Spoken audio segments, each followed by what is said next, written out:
Let's get it, boys. Let's get it. We are, what, 6 weeks into the season?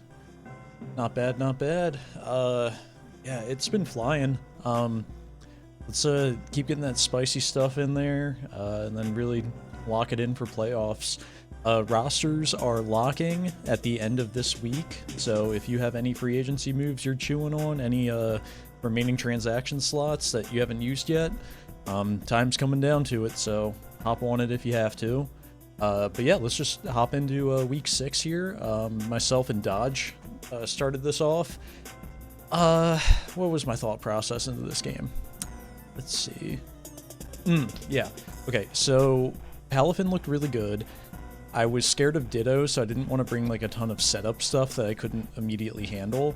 So like I used Bulk Up Palafin, but Bulk Up Palafin kind of beats Bulk Up Palafin Ditto with like Drain Punch and everything, so I wasn't too worried about using a setup move on that. So I ran Banded Haxorus with First Impression, because I thought he was going to be using some sort of cheesy Mew set, and I appreciated a little bit more priority other than Jet Punch in order to take it out. Let's see. I didn't prep too hard defensively, I don't think. Yeah, I didn't really have a great Iron Thorns defensive answer. And what else? I was a little scared of like a Specs Volcanion. That was a problem. So generally the game plan was lead Palafin, get it out, and try to set up Toxic Spikes quickly. And yeah, let's see how this went. Steve the Pirate, Patches O'Houlihan. Okay, right before the game started, I had Black Sludge on Slowking, and it would have been nice to put it onto Rotom. Definitely makes Palafin's job easier, but at the same time, getting a Black Sludge tricked back onto anything other than Slowking would have been really annoying. Like, if he tricked that onto any of my mons, and especially Palafin, I'm definitely in trouble. So, I figured when I saw Trick that he was going to Choice Lock me with, like, a Choice Scarf or something and basically just, you know, waste Slowking. But at the end of the day, looking at his specially offensive stuff, I wasn't too worried, because I just needed Slowking a little bit for, like, Frostlass. And if Mew was specially offensive, I had First Impression and Jet Punch to end up like cleaning it up, so wasn't too worried about it. Flame Orb, you know, it doesn't care about being burnt, so that's fine. And I can just start layering up my spikes here. And we see Substitute Grimmsnarl. Now I'm like, alright, what the hell is this thing doing? It's like, I don't want to deal with this at all. And then I see Sub Lefties Protect and Parting Shot. So I went for the Shed Tail right away because I figured he didn't have anything that was going to be able to hit me that hard, and I'd be able to get momentum. Nothing on my team, since Ditto, you know, like, can just copy my stats. I didn't really have anything to set up with. So like I didn't really have a great thing to Shed Tail into here. So I just go into Haxorus to kind of bluff that I'm like a DD set.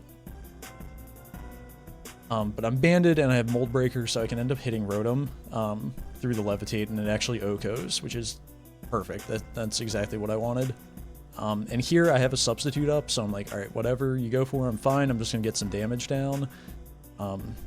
See, I do 57 there. And then I switch on the Trick, and he was actually Toxic Orb Mew for like a lead Hatterene, or maybe like Palafin switching into Hatterene. Really cool set. Thankfully, you know, Slowking was kind of my designated Mew and Rotomancer this game, so it ended up working out pretty well. And then, yeah, he goes for the Transform, which is really cool, especially if he could have got, like, Regenerator up on the way out. Like, that would have been awesome. I don't have a switch into Frostlass, so I just go for the Future Sight here. I'm like, yep, alright, thanks, Patches, you kind of did your job. Palafin can come in now. And I think I went for a Substitute. I did, yep. Ditto eats the Future Sight. All good. Here's for the Drain Punch. And now I can just start bulking up in front of it, because I'm not too worried about it.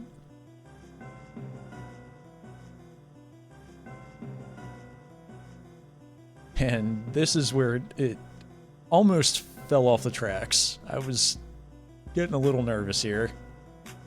Alright, so I hit through confusion. Awesome. Palfin's all the way back up to full health. Then I hit myself in confusion as I go for the jet punch. Alright. Now Ditto comes in and copies all my stats, and now this is a problem. Yeah, really bad. And then I hit myself in confusion. Really, really, really bad here. But he went for Drain Punch. I felt like it was pretty safe that he was Choice Scarfed, so I went into Landorus because that's not going to do a whole lot. And he just stayed in and Drain Punched again. I was like, alright, fair enough. I will go into my Ghost type because yeah, I figured he was switching out there, but I guess he didn't want to. So now he definitely can't touch me at all. And I am Terra Grass or Choreo. I very easily could have just went for the Terra right there on that turn and either done a ton of Ditto staying in, which it wouldn't have. But I was kind of reading the Frostlass coming in, not the Iron Thorns. Not totally sure why I read that. It definitely makes more sense for him to go Thorns there, so Terra Grass immediately would have made a little bit more sense. Ends up working out beautifully, though, as he's Terra Water. And I'm able to just bop him with a super effective Revelation Dance on the next turn. This was my Ursa Luna answer, and as you see, Dodge didn't have it, so that worked out fine. I was a little bit nervous at this point with Ditto coming in, but the logic with me staying in there was I had like a 70% chance or so to live Hurricane, or was it 30? One or the other, on top of the 30% chance that Hurricane misses. So like I had a roll to live plus the roll for it to miss, and I felt like that was fine because even if he killed me there, he takes toxic damage. He's probably locked into Hurricane. I can go into Orthworm next, and then like maybe Shed Tail out, or I don't know, be a little annoying to him or something. And then whatever down the line after Toxic is racking up, I still have Haxorus in the back with like First Impression to try to revenge kill him. And as we see, Hurricane actually didn't even kill me there. So yeah, that was kind of the idea.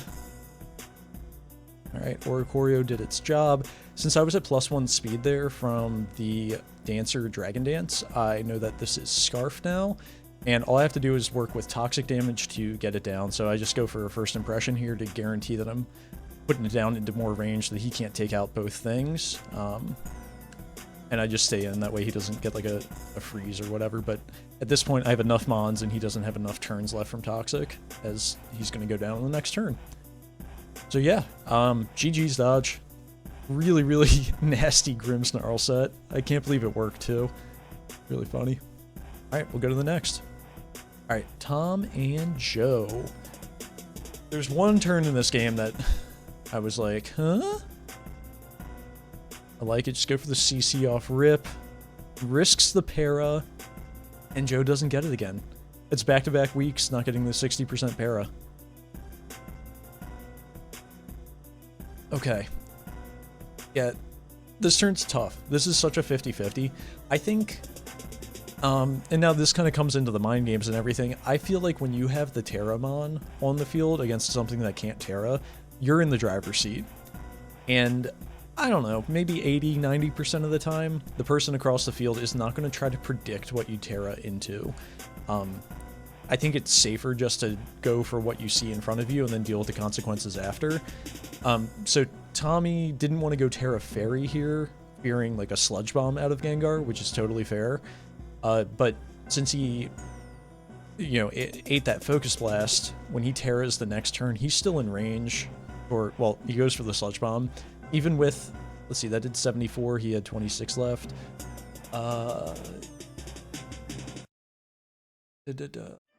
37 divided by 2. I guess he is in range to... He's outside of Focus Blast range with the Terra there. But since he had that chunk, if he didn't Terra or didn't have like a resist Terra for Sludge Bomb, then Sludge Bomb kills at 26%. And we saw it Sash, so obviously you can switch moves. So yeah, I guess just my general idea, I guess, is when you have the Terramon, you're in the driver's seat, and you kind of dictate how that interaction goes down. Okay, so we see the minus special attack on Enamorus there, go into Heatran. I probably go Tyranitar there. I think that's just, yeah. Tyranitar either forces out Iron Treads or maybe even like Quaquaval at that point, which I think you can exploit by just like doubling back to like Lilligant or going Noivern or something. Yeah, here's Quaquaval. But and Tommy's behind now, right? It's 4 to 5. He doesn't really have a ton of progress on anything. I mean, he's got a little chip on the Dunsparce, and Namor's health doesn't really matter. It definitely feels like Tommy's behind, right? But here we go. CC Burn, Magnum Storm lands. This actually sets Tommy up to win the game here. So it's outside of burn range, or yeah, he's gonna live burn on this turn, and I think he goes down to 7%. Burn does 6%, for those wondering. So Quavel still has 2 turns until burn will take it out. Since it's burned, yeah, it could be scarfed, but you're gonna live one of those anyway, and then after a victory dance, you'll be faster than it on the next turn, and potentially after you get +2 defense, maybe you live another CC. So CC does 60. If you went for the victory dance there, it would be a roll to kill with CC on the next turn, but you'd be faster, so you can go for a second victory dance. And I think Lilligant at +2 just wins the game. A little mind game with Dragalge and what it's going to Terra into. But yeah, he didn't go for the victory dance there, and that's pretty much all she wrote, because this is a Quark Drive Speed Treads. The Stone Edge missed here, unfortunate, but at the end of the day, it's not really changing anything. Yeah, I think it was just a missed opportunity on the victory dance, and Lilligant just would have 6-0'd. He was 5-0'd at that point. Yeah, cool sets out of Joe this week. I like Quark Drive Speed on Iron Treads a lot. It already has such a good speed tier that you get the Scarf boost plus freedom of move choice, so that definitely showed how useful it was being able to pick off Noivern and Tyranitar in the endgame. Overall, it looked really good into Tommy's team. You know, Heatran, Iron Valiant, Noivern, and Tyranitar really do not appreciate Ricky Bobby over there. Yeah, GG's. Let's go to the next. All right, E and Graeme. Tried to watch this one live, only caught a couple turns, and then had to like read the log. So this is going to be new for me. All right, DD turn 1. Yancey eats that Earthquake, no problem, and it's not multi-scale D-Knight. Also, DNC does not get the +2 defense from Diamond Storm there. Yeah, E at +1/+1 on Dragonite is in such a commanding position. Him not having multi-scale definitely hurts, and now like Slowbro is going to be able to like revenge kill it, but he's going to be able to just get so much work down. And Smackdown doesn't even kill, which is wild. Lives on 3%. I think still at this point, I think going Slowbro is the best play, because you have Slack Off, you have Regenerator. You either force this out or you get a kill on it. Decidueye. Okay, it gets the Shadow Sneak. All right, I guess yeah, that works. But now that Diancie's low, because you use that as your check for Dragonite, you don't really have an answer for Tornadus anymore. Big eat, but really good flinch. I mean, that was lucky for E, but I think Graeme got bailed out more by that not killing Slowbro, because Slowbro is so good overall in the E's team.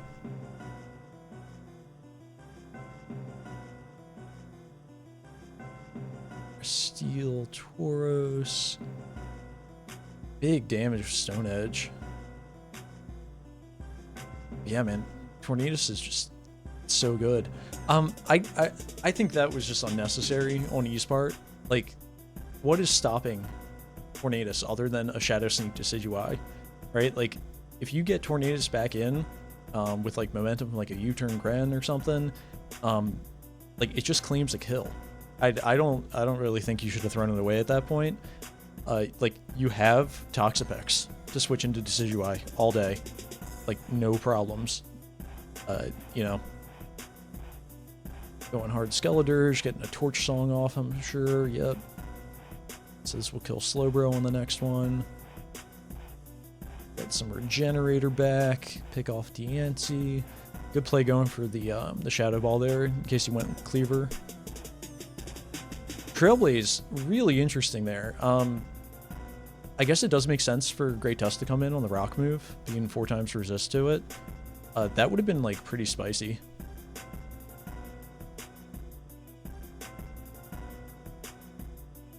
But yeah, I'm pretty sure this game just kind of slows down to, like, a grinding halt with, like, the switching and everything. And a little T-Wave shenanigans, of course. E gets a little bit of a taste of his own medicine this game. Triple Arrows, what an awesome move. Really cool synergy with Triple Arrows and Thunderwave, because Triple Arrows has a % chance to flinch. And since Decidueye is not fast, getting a Thunderwave off on something and then being able to para-flinch down is actually, like, really sick.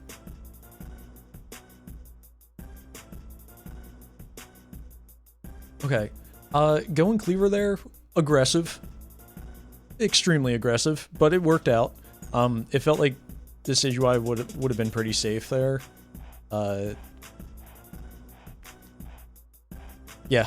But, you know, he's behind, so sometimes you gotta make those aggressive plays. And I still personally wouldn't be banking on a 25% chance para, but it worked out and you gotta kill a Cleaver. Slowbro comes in, slacks off. I think that was a missed opportunity to go for a Psychic move.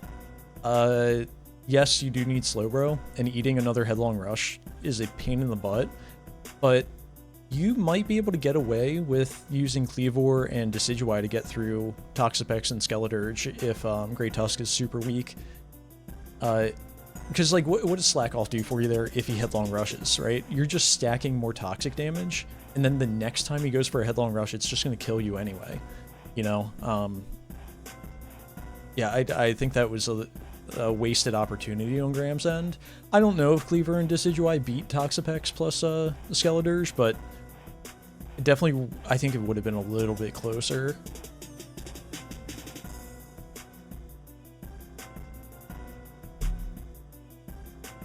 Toxic doing 24% there. You got to get out and reset that.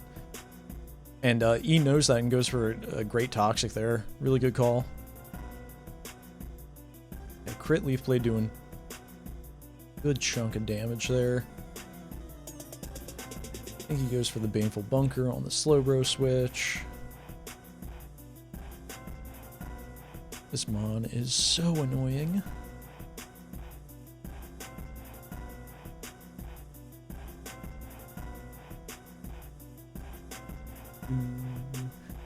I'm not totally sure about the Skeledirge set.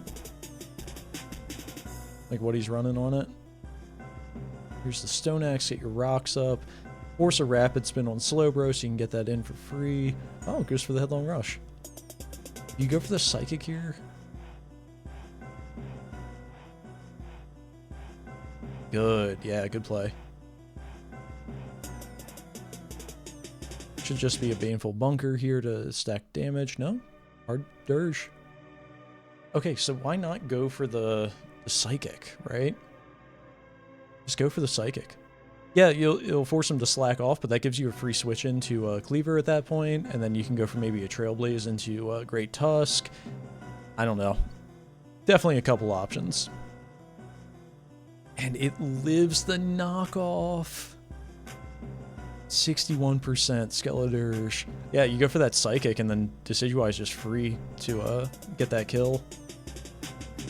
So I think the moral of the story here is when you're playing a really fat team, you kind of have to make some aggressive offensive moves to make progress, and being passive generally loses if you're not ready to match them with bulk, right? So if Slowbro went for that Psychic earlier on the Great Tusk, man, we're looking at a totally different game.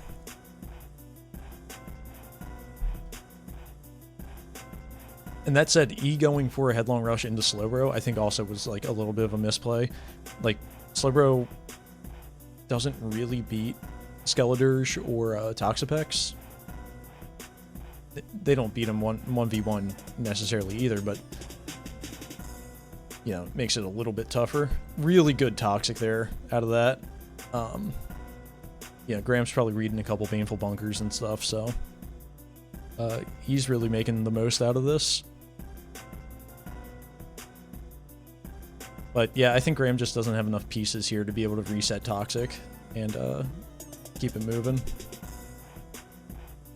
Sort of Pex. Be a free slack off. Oh, just go for the Shadow Ball. Huh.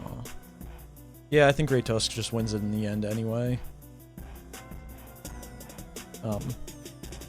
Had you went for like the Shadow Ball plus the Psychic and then Sax Cleaver. Actually, hold on. Let's go back a little. I think there's still a way for Graham here, right? Since he goes Dirge. I don't know the calc, but if Slowbro lives a Shadow Ball and doesn't die to Toxic damage on the next turn, ooh, does 25%. Ooh, never mind. Yeah, I guess that was GG at this point anyway. Because Shadow Ball is definitely going to do enough to put in Toxic damage. The idea was if it lives Shadow Ball plus the next round of Toxic, maybe he'd be able to, you know, and you go for the Psychic, get rid of Dirge, Great Tusk comes out. Maybe you can get a Regenerator in on Slowbro. Maybe Cleaver lives a hit and can get an attack off. Maybe. I actually don't think so now, especially with how much damage Toxic was going to do on that turn. But yeah, this should just be it. Dirge wins. All right, well, GG's. That was a really, really well-played game overall. Couple misplays, but, you know, in the grand scheme, they weren't too crazy. All right, talking to Burg and Prep about this game, Corviknight looked amazing. Only issue was like a Thunderous. And go for the Protect, see what he goes for. You can't really tell if he's going to be banded or not. You see the Terra Water Wave Crash, you're probably going to assume it's banded though. And yeah, I gave Burg like a little flowchart of what to switch in. Umbreon is like really necessary for Bundle, because Iron Bundle just absolutely destroys Burg's team. So he needs to keep Umbreon around, and he threw it away on turn 3. And I was like, all right, Burg is trying to lose the game on purpose here. Goes into Garchomp, which is the proper switch in. Okay, yep, just go hardcore, no problem. And I don't think Sylveon was posing any threat to Corviknight at that moment, so I think he could have just went for the Iron defense and wrapped this up a little bit faster. But we will see. Corviknight does not leave the field for the rest of the game.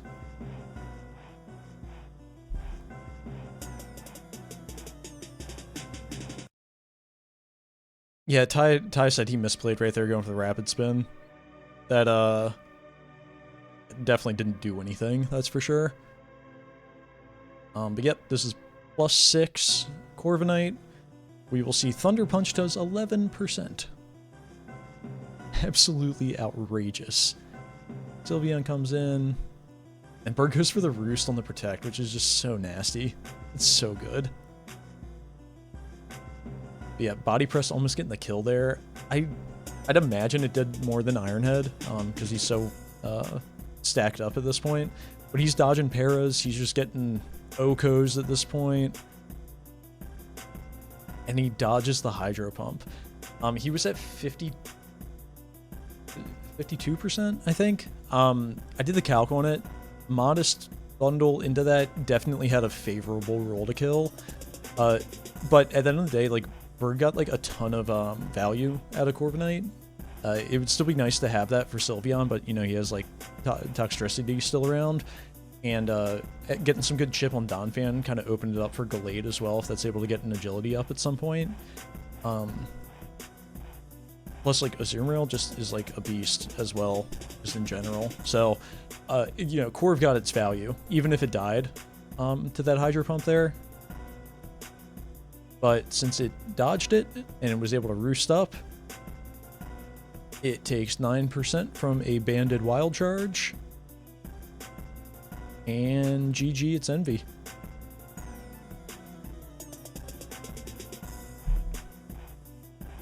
I think Burg roosts like another time, just to like BM.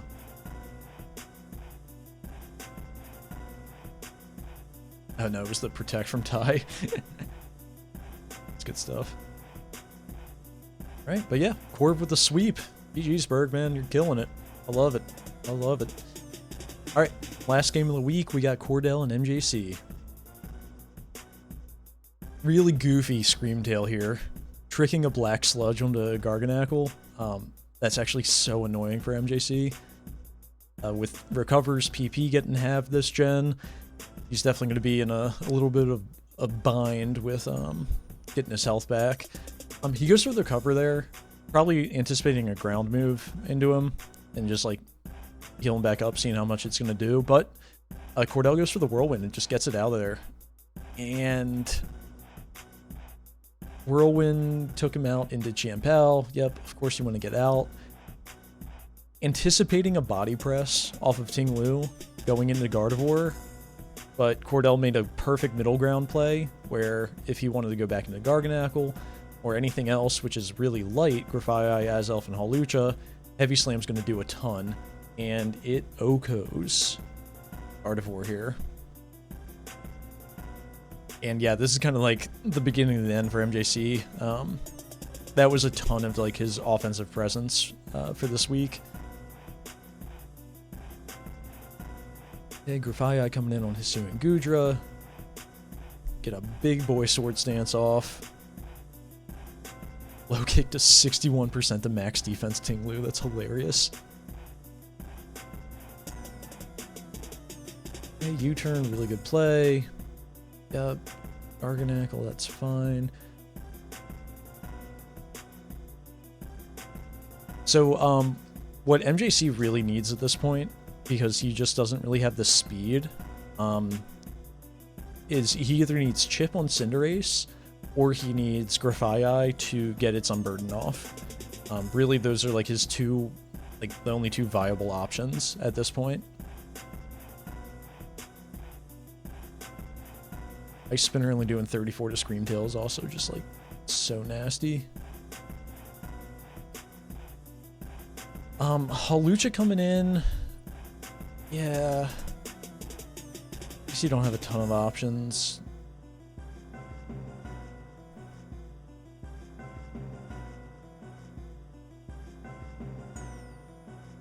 Yeah, he's taking too much from Dazzling Gleam here. He's got to get out. I'm trying to think if there was another play that he could have made. I'm not really seeing it because he had to get the rocks off, so Focus Sash was still there on Grafaiai. Yeah, that Black Sludge, man, it's just going to keep taking away on Garg. And I don't think he's running Salt Cure on it. So, like, Ting Lu is not really worried about it.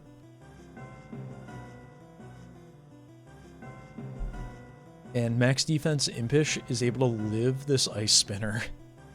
Just unreal. Or it didn't matter. It did, I think it did 62 to like 72 or something. Heavy Slam definitely getting its money's worth this week. MJC's just trying to figure out some way to get a pick here.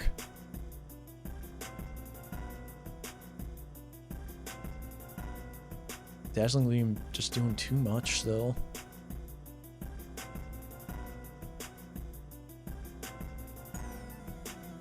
Still needs Hawlucha around so he can get rid of the rocks. There's the explosion, does 56 to Gudra. Alright, MJC's going for game here. Get rid of the rocks. Let Grafaiai cook. And unfortunately, Flash Cannon doesn't bring it down the Sash. I don't think he's running Sucker Punch Cinderace. Pretty sure he's not. So yeah, Grafii at +2 with Unburden and everything actually could have been a problem. Primeape might eat a hit, but it didn't end up happening because the Sash didn't proc, and Cinderace was able to clean it up. Yeah, I mean, Cordel played that, like, masterfully. MJC definitely made a misplay going into, like, the Gardevoir and lost a ton of offensive pressure on his team. But yeah, man, hats off to Cordel. Played super well. Would have been cool to see the Grafii pop off, but, you know, it is what it is. Here are our standings and kill leaders. Let's get this up here. Okay. Yep, as we all predicted, E and Burg, top of the leaderboards at 5 and 1. Iron Valiant solo for first place right now with 9 kills. We don't really have like a mega Lopunny this season, like hogging a bunch of kills. So 8 to 2 all have 8 kills. It's wide open for who's going to be the leader at the end of the season. But yeah, you guys keep your heads in there, keep grinding, make some cool sets, and get your transactions in if you haven't already. But I'll catch you guys in the Discord. Peace.